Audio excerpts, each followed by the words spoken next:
പ്രിയമുള്ളവരെ, ഞാൻ കാര്യങ്ങൾ പറഞ്ഞ് ക്ലോസ് ചെയ്തോളാം. നിങ്ങൾ റിപ്പീറ്റ് പിന്നെ എപ്പോഴാണെന്ന് വെച്ചാൽ നിങ്ങൾ കേട്ടാൽ മതി. ഞാനിപ്പോൾ ഈ ലൈവിൽ വരാനുണ്ടായ ഏറ്റവും പ്രധാനപ്പെട്ട കാര്യമെന്ന് പറയുന്നത് ഇന്ന് ദിവസം രാവിലെ കുറച്ച് വിഷയങ്ങൾ ഞാൻ സംസാരിക്കുകയുണ്ടായിട്ടുണ്ടായിരുന്നു.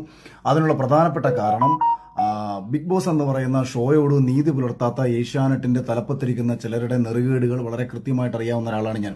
അതിന്റെ അർത്ഥം അത് വെച്ചിട്ട് കഴിഞ്ഞ മുമ്പെങ്ങാണ്ട് റോബിൻ ഇറങ്ങിയിട്ട് ആൾക്കാരുടെ അടുത്ത് എന്തോ പറഞ്ഞെന്നോ, അപ്പം നന്ദികേട് കാണിക്കരുതെന്ന് പറഞ്ഞിട്ടോ. എനിക്കെതിരെ നിങ്ങൾ ആദ്യം മനസ്സിലാക്കണം, ഞാനിത് പറഞ്ഞത് എനിക്ക് വേണ്ടിയിട്ടല്ല.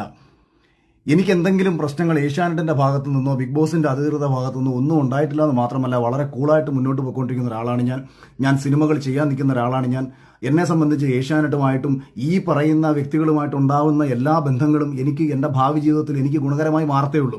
എനിക്കിതെല്ലാം കണ്ട് മിണ്ടാതെ പഞ്ചമുച്ചം മുടക്കി പിടിച്ച് നിശബ്ദനായിട്ടിരിക്കാം. എനിക്ക് യാതൊരു പ്രശ്നങ്ങളുമില്ല. എൻ്റെ ജീവിതത്തിൽ നേട്ടങ്ങൾ മാത്രമേ ഉണ്ടാവൂ. അതുപോലൊന്നുമല്ല റോബിന്റെ മുൻകാലത്ത്